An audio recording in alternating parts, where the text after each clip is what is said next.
నారాయణరావు గారు, సమయం అవుతుంది. మీ మనవరాల్ని త్వరగా తీసుకొని రమ్మని చెప్పండి. అలాగే స్వామి. ఉమ్.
కూర్చో తల్లి.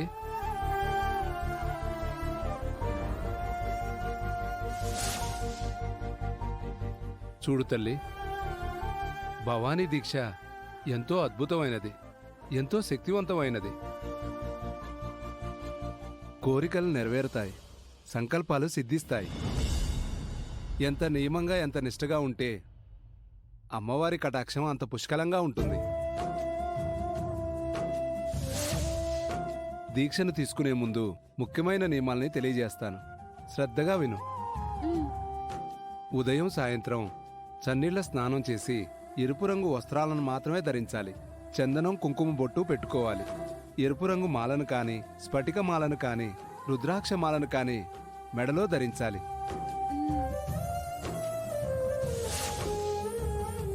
అమ్మవారి 108 నామాలు చెప్పుకుంటూ 2 పూటలా దీపారాధన చెయ్యాలి. ఒంటిపూట భోజనం చేస్తూ కటిక నేల మీద పడుకొని బ్రహ్మచర్యం పాటించాలి.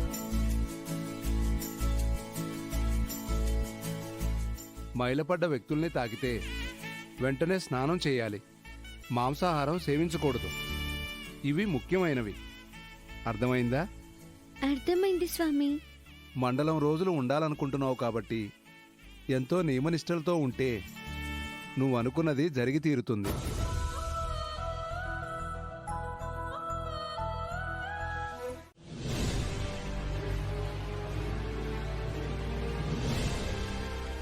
ఏదో ఇంపార్టెంట్ విషయం మీద మీటింగ్ అన్నారు, మరి ఎవరూ మాట్లాడరేంటి? ఈ మధ్య నువ్వు మరీ బుద్ధిమంతుడు అయిపోయావు కదా. నీతేదైనా మాట్లాడాలంటే ఆ అవని దగ్గర మోసేస్తావేమని భయంగా ఉంది.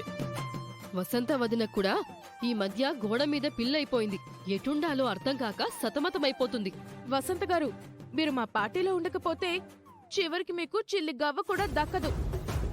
ముందు మీరు విషయం ఏంటో చెప్పండి. నిహారిక, ఇంకా నాన్సకు మ్యాటర్ మొదలు పెట్టాయి. ఓకే బాబుగారు, అందరూ జాగ్రత్తగా వినండి. మన ఫ్యామిలీకి పల్లెటూరులోనూ సిటీలోనూ ఎన్ని ఆస్తిపాస్తులున్నాయో మనందరికీ తెలిసిన విషయమే.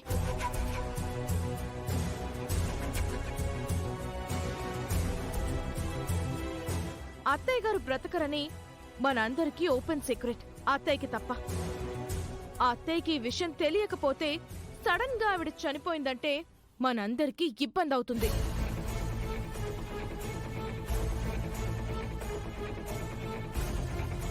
ముందే మనం ఆ విషయం చెప్పేస్తే ఆవిడ ఒక నిర్ణయానికి వస్తుంది. ఎవరెవరికి ఏమేమివ్వాలో వాటికి సంబంధించిన పేపర్స్ పై సంతకాలు చేస్తుంది.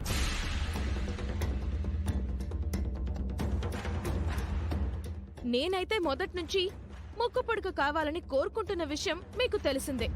దాంతోపాటు నాకు, మా ఆయనకు, శౌర్యకు ముట్టాల్సినవి ముట్టాలి. మిగిలినవి మీరు సమానంగా వాటాలు వేసుకోండి. నిహారిక చెప్పినట్టు చేస్తే మన మధ్య అసలు గొడవలు ఉండవు. మనం అనుకోవడానికి ఇదంతా బాగానే ఉంది, కానీ ఉన్న పరిస్థితుల్లో అత్తయ్య దగ్గరకు వెళ్లి మీరు చనిపోతున్నారు అని ఎవరు చెప్తారు? అంత ధైర్యం ఎవరికుంది? అక్క చెప్పడమే మంచిది. అమ్మో, నా వల్ల కాదు. ఈ విషయం అవనికి గాని నాన్నకు గాని తెలిసిందంటే ఇంకేం లేదు. ఇదిగో అక్క, నువ్వైతేనే సున్నితంగా చెప్పగలవే. నా వల్ల కాదురా, నన్ను వదిలేయండి. బావా నువ్వు ట్రై చేస్తావా?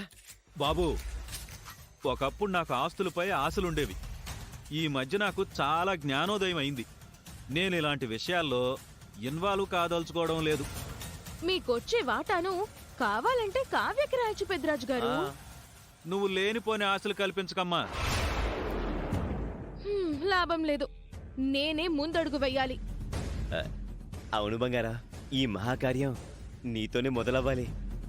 అమ్మ చనిపోవడానికి ముందు అమ్మ సంపాదించిందంతా మన పేరు మీద ట్రాన్స్ఫర్ అయిపోవాలి.